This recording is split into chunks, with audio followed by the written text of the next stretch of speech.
back to the Hard Media Hard Service Solution podcast. Hard Media Group is a social media solutions company focused on the social media world, everything from recruiting to advertising and everything in between.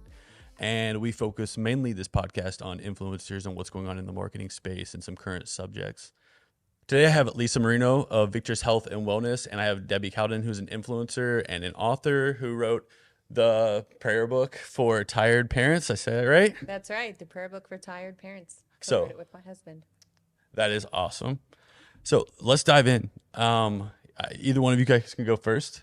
What is it like trying to carry an online presence while being a parent? I know there are a lot of levels to this. There are levels of professionalism, levels of what you're willing to share of your family and the insights into your life, and a level of privacy that we all want to share, but still allow to keep things for our family. So just want to kind of open it up and see what your guys' thoughts are. I'll let you start. Okay. Well, I think, first of all is you have the privilege and the opportunity, to not only you have to have a certain amount of discipline, you have to have a certain amount of, presence, and being an influencer demands that amount of respect, but also order and presence, and so it elevates us to do a better job, right? And to encourage them to do a really good job of having good, strong relationships and caring for people and being generous and all of the things that you can do, right? But at the same time, there can certainly be this pull to take away from family life, to take away from your attention, right? And so we've just had to set up certain kind of restrictions of, and this is for any family, of when phones are out and when phones are present and when they're not, and so that you can have an authentic relationship, and your kids can feel that and know that. They know when you are attentive to them, they know when you're focused and you're present with them. But so it's a tremendous challenge, but at the same time, if you allow it to, you can elevate your family life too. And being an influencer can be tricky because on one side of things, you're thankful that you have such a tremendous opportunity for reach, and a lot of times it's organic reach. Like with EWTN, Global Catholic Network, I do their social media for them. Across our platforms, we have 2 million followers, and that's just on our flagship page. That doesn't even include all of our global entities. So we have a tremendous opportunity to reach millions of people. At the same time, though, you do feel like it's a constant grind to make sure that you're keeping up with trends, having those meaningful interactions, and then also offering value to people who may not have even heard of you before, so that you can bring them into the fold. We don't view them as customers per se. They're members of our family. They're our viewers. Some of them are just tuning into EWTN. Some of them have been listening for decades, but you've got to meet specific needs for your audience. And it can be really tricky, even though, again, we are thankful that we have the ability to reach so many people in a way that we never have before. Yeah, because of what you do and what you speak about, you're bringing light into your home probably more than most, and sharing experiences and writing your experiences. How did you start to develop that level of comfort of where you knew, okay, this is for me, this is for the rest of the world, and figuring that out? I have some background hosting on TV and hosting on EWTN specifically for about 7 years now. But then when they told me that it was time for me to start putting my face on Instagram, I immediately felt self-conscious and was always second guessing myself, because having professional cameras set up and all the lights and microphones and everything is very different than holding up your phone and having a moment of vulnerability. That's the best way that I can describe it. So it took a lot of trial and error, overcoming self-consciousness, and also just being courageous and putting myself out there. Because what I realized was, in sharing about our Catholic faith and in sharing about some of the struggles of humanity and offering encouragement to our viewers, I recognized that there was a need for that on social media. And so we try to keep it as positive as we can, and as practical and as realistic as we can too. And we realized that social media in a lot of ways is like a desert when it comes to the spiritual life, because you have so many people who are competing for attention, and they want validation, and they're being sold products, and there are a lot of lies that are being propagated on social media. It's starved for the truth. And when people encounter that truth, it changes them. And so that's what we try to do with EWTN social media, is that we try to proclaim the truth in a really loving way, because that's what we were made for. And So I had to really overcome my self-consciousness, and I had to overcome those feelings of vulnerability and recognize that this really was a ministry. And since I've opened up a little bit, we've seen a lot of success because they're seeing like, this is a human being who is meeting me where I'm at. And that's a really powerful marketing tool because it's genuine. Yeah, I think both of you, in my opinion, are fighting a little bit of an uphill battle to what social media, what is popular on social media, and all of the noise. Being that you're treating things in a holistic approach, and you're both straying away from some of the narrative that's being pushed on these platforms, and trying to bring light to, like you said, to the truth, and bring things back into light. I know, Lisa, you've been a proponent of this since we've started. Like you're like, okay, this is really what's going on here, and it's starting to really gain traction. Can you talk about like what you've seen just like over the last few years of where things were maybe 2 years ago, and then where they're at now, and like some of the things that you've seen?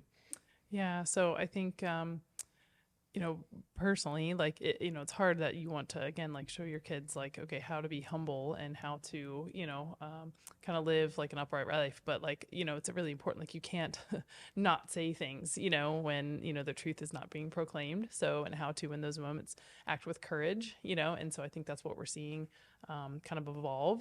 Right, is that you either kind of have to take sides to a certain extent of like, okay, I'm either going to stand up for justice, or now I'm being kind of lackadaisical. And so that then is another teaching moment for them of like, when you see the truth, can I act in it, and act with love, versus like, okay, I'm doing this for showmanship, or just to proclaim myself, right?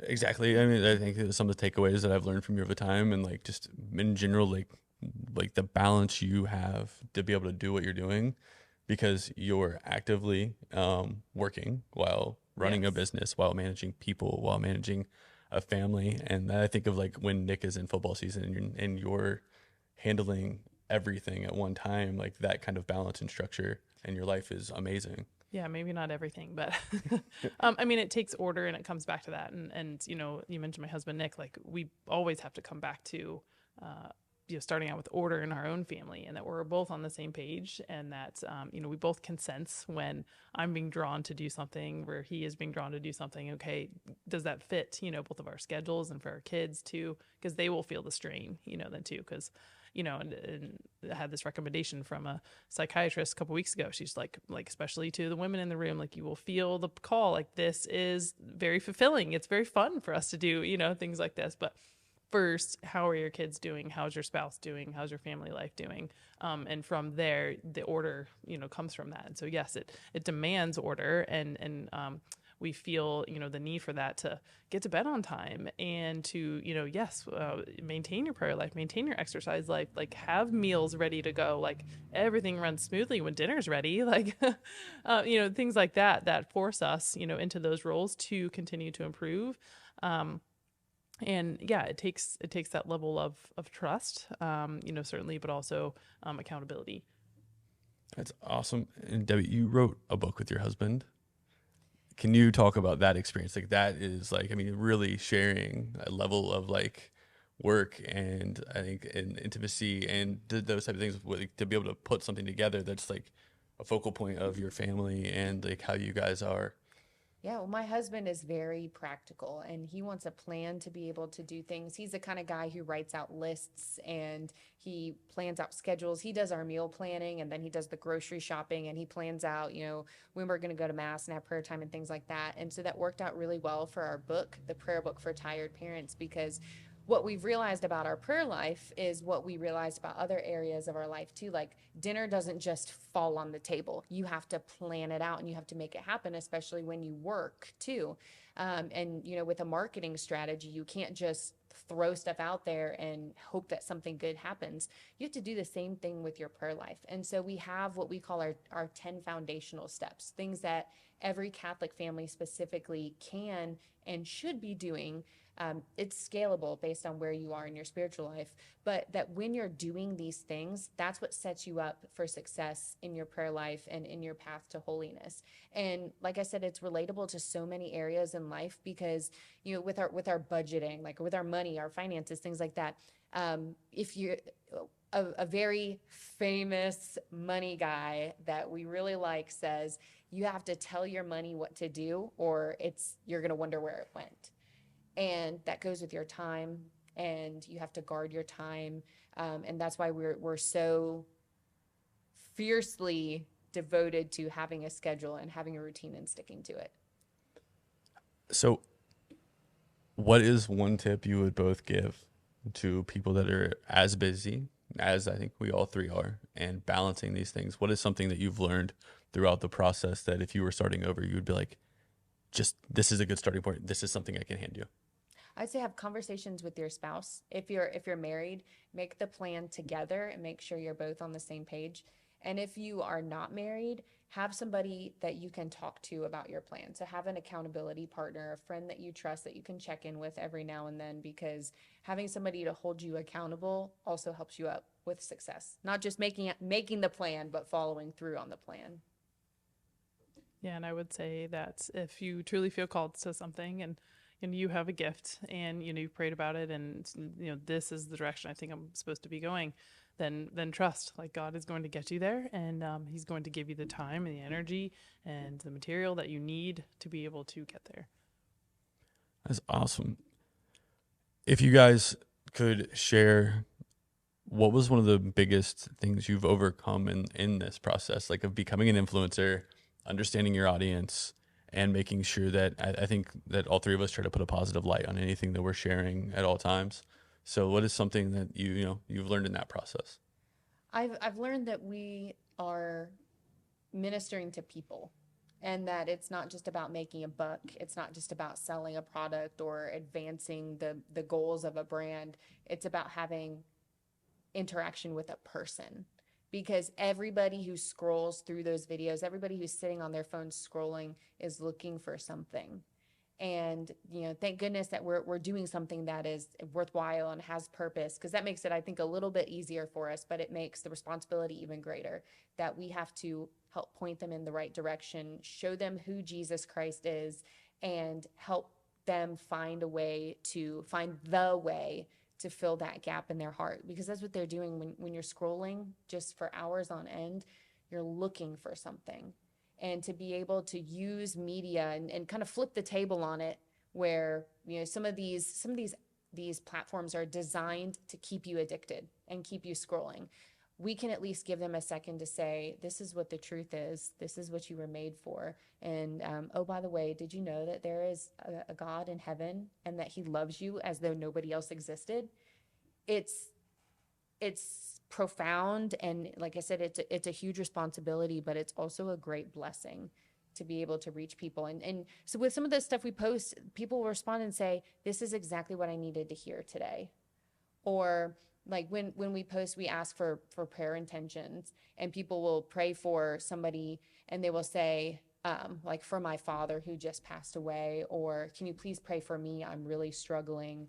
And you can follow through and you can pray for them, and that your prayers matter and they make a difference. It's so cool. I love my job so much. It doesn't feel so much like a job, because you're interacting with people, and that just makes a huge difference for me. I love you both in ways are reaching people and bettering lives and changing people's lives on a consistent basis in similar ways, but in also different ways. And that's fantastic. And then putting out content that can make someone's day or bring someone, out of the dark for that day is super cool. And like what we all strive for in some extent. Yeah. Couldn't have said it better. Well, and to be able to provide good information. So like social media is not just a platform for entertainment. You're also educating people too. And that's where I think Lisa and Aaron have such an incredible opportunity to reach people. I know I follow a lot of accounts where people are educating on different health aspects, but to be able to offer that alternative solution when, people may have been gaslit by medical professionals for years and years and years, and Victress offers an alternate path. But many people are coming across that through social media. Yeah, it's fascinating how many people we find. Even just, we were at a large corporation yesterday, and it's like so many folks. I couldn't believe how many of them have actually taken the steps. They've lost 100 pounds, 40 pounds, 20 pounds. They've done the work. And how many of them had to do that on their own? Like, they're coming in like, I think I know more than my doctor does now. It's like they are following and they're getting it from YouTube, and it's good. They're figuring out research and they're doing, you know what I mean? So it's kind of sad, but in a way it's like, yeah, we kind of have to stay up on things because our patients are coming to us, you know, and obviously there's a foundation that's lacking there that we still need the medical system. And that's usually what they're missing, you know, is some sort of connection and be able to put it all together. But it's fascinating what people come in saying, I've learned about the MTHFR gene, you know, and they can go off and, you know, spew out some research. So it's great, but you know, because they're being consumers, you know, of healthcare. So it's fascinating what you can do out there. I think it's cool that when you have someone who's doing the research and that leads them to you, which means like it's like validation at a level where like, hey, look, they're doing the research, and then that led them to us because we're the ones who could be the practitioners of the research they found, which is really cool. Yeah. I mean, certainly we know there's a large gap, you know, in healthcare currently. That's our space. You know, they're not being served conventionally, they're not being served alternatively, and kind of like bridge the gap, and then that's usually where a lot of our patients come from. Yeah. So as a whole, marketing wise, what is something, we'll shift gears a little bit, and what's something fun that you guys are doing, want to do? What's your favorite part of marketing? My favorite part. I think seeing the results, like when you put your heart into something and you really try to do something that people are going to respond well to, and then they do. And so I have a background in TV production. I was a producer before I got into social media, and being able to produce content that affects people just really is the reason why I got into television in the first place. And then being able to see that translate to social media and to be able to get that direct feedback from people. That's what's so cool about social media, is that the people who are watching your stuff will tell you whether or not they liked it and whether or not it made a difference. I mean, I guess there's a good thing about maybe not always having access to that type of feedback, but a lot of times it's really good. And so that's really encouraging for me to have that immediate feedback and to know that I'm making a difference because people are saying that we're making a difference. That's what I like about digital marketing. That's what you're finding the right people for you, you know, in one sense. But yeah, I think, you know, a good example for us is, you know, we've been doing the podcast for a couple of years, and, you know, sometimes that's one of our favorite things to do. We love teaching, we love educating. You know, and then sometimes you kind of get like, okay, are we even, you know, is anybody even listening? Are we, you know, are we reaching anybody right? And then we went and we had an event last week, and it was just, I've been following you for years. I'm like, oh, okay, yes, okay. And now then we had this event, and now they're like, yes, I'm ready to come, you know, and so things like that. I mean, you're always, you know, trying to figure out what's the best way. And I think like that's where you can't get caught up in a certain system or a certain cycle. I mean, it's listening to, you know, who you're speaking to and what their needs are. And so we're excited to have another event. So now it's like, okay, live event again, kind of pent up demand there a little bit. That's like exciting too. Yeah, we talk about it a lot. Like for so long, you produce content and you put the work in, and just you see nothing, right? Or you have like three people that will comment, the same three people comment, and you don't feel like you're reaching. And then all of a sudden, when you take that 1,000-foot view, all of a sudden you realize you are reaching people, you are making a difference. And even if it's not reaching 1 million, you know that you're touching people's lives. It's pretty cool. And getting that validation from like being at the event and hearing that is so cool, and something that I think is like really, you know, showing that you're doing the right thing. So that's fantastic. Yeah, I'm usually humbled by, you know, like pretty much every week I'll have a patient that will come in, and it's like, man, if we did nothing else, like we existed for no other reason, just for this person to come in and to get help, it was like, that was all worth it. That's cool. Will you guys both do some shout outs to your businesses so we can highlight them a little bit? Sure. Yeah, I would love for you to follow EWTN on Facebook, Twitter, Instagram, LinkedIn, even if you like LinkedIn.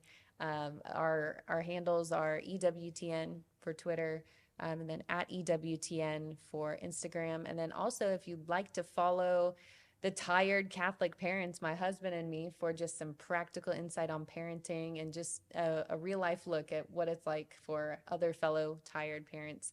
Our Instagram is at Tired Catholic Parents, and only Instagram, because that is all I can keep up with as a tired Catholic parent. And then you can find us on Facebook and Instagram, YouTube, LinkedIn. It's at Victress Health. And then I personally am on LinkedIn, Lisa Marino. And then our website is just victresshealth.com. We have all sorts of free consults and ebooks on joint pain and fatigue webinar, lots of things to, learn about us, learn more about yourself. Thank you guys both so much. I appreciate it. Thank you. Do what you want. Boy, I do what you want.